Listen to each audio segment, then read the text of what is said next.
Saya tidak senang lemah lap air mata itu. Luntur pupurannya, nanti kayak apa muka kampus. Kakak bersih sendiri, sampai kakak mau sholat terus tidak bisa sholat karena ada ganjalan. Kakak kan perjuangan kakak tuh, ya Allah, hanya hidup sendiri dan berjuang sendiri. Benar tak? Nekat gara-gara hal sepele. Kakak mau nekat lagi? Bisa tidak aku minta jangan nekat? Tobatlah.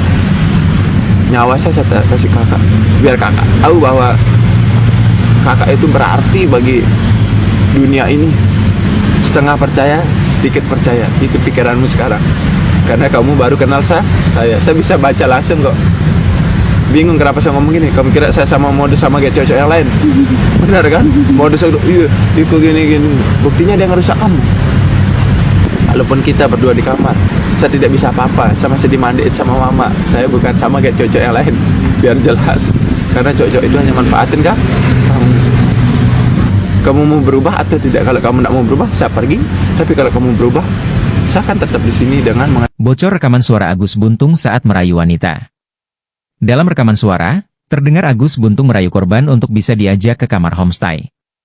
Agus Buntung benar-benar ahli dalam memanipulatif agar bisa melecehkan wanita. Dari rekaman suara, Agus seolah memiliki kemampuan spiritual untuk membimbing wanita. Kakak cantik jangan mau merusak diri, saya percaya kakak bisa. Punya ilmu kan? Ika tanya. Saya tidak suka orang lemah, lep air mata itu. Nanti seperti apa muka kamu? Ditambah Agus Buntung. Agus mengatakan wanita itu tak akan bisa sholat karena terhalang dosa. Kakak bersih, sampai kakak sholat pun tidak bisa karena ada ganjalan, kata Agus Buntung. Perjuangan kakak kan hanya hidup sendiri, berjuang sendiri, benar gak? Nekat karena hal sepele, kakak mau nekat? Bisa gak aku minta kakak jangan nekat? Betobatlah, Ika tanya. Ia bahkan rela mengorbankan nyawanya demi wanita tersebut. Nyawa saya kasih ke kakak, biar kakak tahu bahwa kakak berarti bagi dunia ini, kata Agus Buntung. Dia mengatakan menyadari bahwa wanita itu belum percaya padanya. Setengah percaya, sedikit percaya, itu pikiranmu sekarang. Karena kamu baru kenal saya bisa baca langsung kok. Bingung kenapa saya ngomong gini? Kamu kira saya modus sama cowok lain? Buktinya dia ngerusak kamu, kata Agus Buntung. Akan jadi orang yang tertinggi besok. Saya bukan mengarang, buktiin kalau saya bohong. Kapanpun kamu ketemu saya, kamu bisa bunuh saya. Tapi kumohon kakak, jangan kamu buat dirimu yang tidak. Setengah percaya, sedikit percaya. Itu pikiranmu sekarang.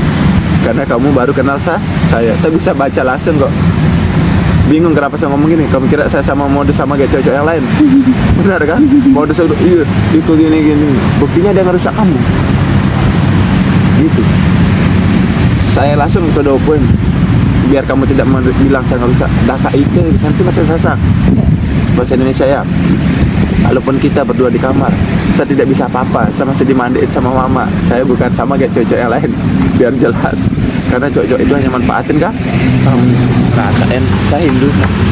Bukti rekaman video dan suara saat Agus penyandang disabilitas mendekati korban pelecehan seksual ini menjadi bukti polisi. Rekaman ini diambil salah satu korban saat tersangka Agus berinteraksi dengan korban. Saat itulah manipulasi Agus menjerat korban-korbannya. Mau tobat kan? Jangan ikutin teman yang salah. Hingga akhirnya para korban berhasil dibawa Agus menuju sebuah homestay di Mataram. Saat ini polisi sudah memeriksa 7 korban, sementara korban kekerasan seksual terus bertambah menjadi 15 orang, 2 diantaranya masih di bawah umur. Tim TV One mengabarkan. Melancarkan aksinya, pelaku korban sempat merekam. Korban sempat merekam pelaku yang mendekati korban. Pelaku yang mendekati korban dan sempat merekam melalui handphone korban. Ya. Jadi di dalam handphone itu berbentuk video, tetapi karena diletakkan di bawah tidak nampak gambarnya, yang hanya nampak suara. Tetapi itu mode video. Hal ini sudah kita lakukan uji forensik digital. Kita minta bantuan dari IT, dari Krimsus, untuk mengangkat video ini untuk dijadikan salah satu bukti pendukung bahwa korban ataupun pelaku ini memang benar ada interaksi dan ada kalimat-kalimat yang memanipulatif, ada kalimat-kalimat yang memanfaatkan kelemahan korban. Ini yang kami akan dalami. Tidur biasa gini dah. Nah terus udah gitu dia yang di atas saya. Berarti sudah posisi telanjang. Ya saya telanjang. Sudah dibuka. Ya dia buka sendiri, anaknya dia juga. Ya terus dia di atas saya. Langsung setelah itu dia meludahi tangannya dulu. Nah terus mengoleskan di bawahnya dia itu. Dioleskan pakai ludahnya dia. Terus dia yang bantu masukin di atasnya, dia giniin saya gitu. Oh begitu. Oke, saya potong Gus. Itu nggak pernah Gus terlibat ciuman dulu sebelumnya? Ya Terlibat cium? enggak langsung. Nah setelah masukin itu baru di bawah saya, dia giniin saya, nyium saya gitu. Terus dia gini. Oke, setelah itu selesai? Ya sekitaran 7 menitan itu. Setelah selesai terus? Setelah selesai diajak ke kamar mandi, dicuciin. Oh ya, memang nggak bisa kan? Ya enggak bisa karena saya masih dirawat sama orang tua saya. Saya mau ke Pak Joko dulu. Pak Joko, kalau berbicara mengenai kasus ini, Anda juga yang salah satu yang menangani begitu ya Pak ya, tadinya pendamping dari tersangka Agus dan juga mendapatkan laporan-laporan juga dari terduga korban. Kabarnya ada yang di bawah umur, kabarnya ada yang bahkan sedang mengandung, dan tadi sempat disampaikan oleh Philip, total ada 15 korban begitu ya Pak. Sejauh ini update terkini yang dari berhasil yang data-data yang dihimpun oleh komisi seperti apa Bapak? Ya, terima kasih. Jadi sampai hari ini memang yang secara resmi menghubungi, kemudian bisa kami komunikasi dengan korban itu ada 15 yang sudah teridentifikasi. Kemudian dari 15 itu 7 diantaranya sudah diperiksa di Polda NTB. Kemudian sisanya masih kami coba kuatkan. Apakah kemudian nantinya akan dijadikan saksi atau tidak, nanti kita tunggu perkembangannya.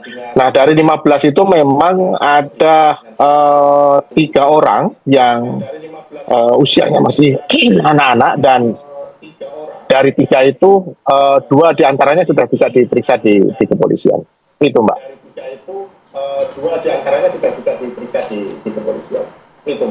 Kalau menurut keterangan para saksi ini, Pak Joko, seperti apa sih awal kronologis kemudian Agus memancing korban untuk bisa dilakukan pelecehan seksual di sana? Kami menduga begini. Jadi pelaku itu kayak melakukan profiling terhadap korban-korbannya. Jadi hampir semua korban yang kemudian kami temukan ini, semuanya pada posisi sedang sendirian, duduk sendirian di Taman Udayana. Jadi sepertinya udah di profiling kalau kemudian ada seorang perempuan duduk sendirian di taman itu, dianggap dia ini mudah dipengaruhi karena mungkin lagi ada masalah, lagi galau begitu ya. Dan kemudian dia didekati oleh si pelaku, kemudian ya tadi mulailah ada manipulasi yang dilakukan oleh pelaku kepada korban. Alat buktinya juga selain tadi juga mungkin disebutkan ada satu rekaman, kami juga masih mendapatkan setidaknya ada 3 rekaman lagi yang kemudian menunjukkan bagaimana cara dari pelaku melakukan proses-proses manipulasi psikologis tadi.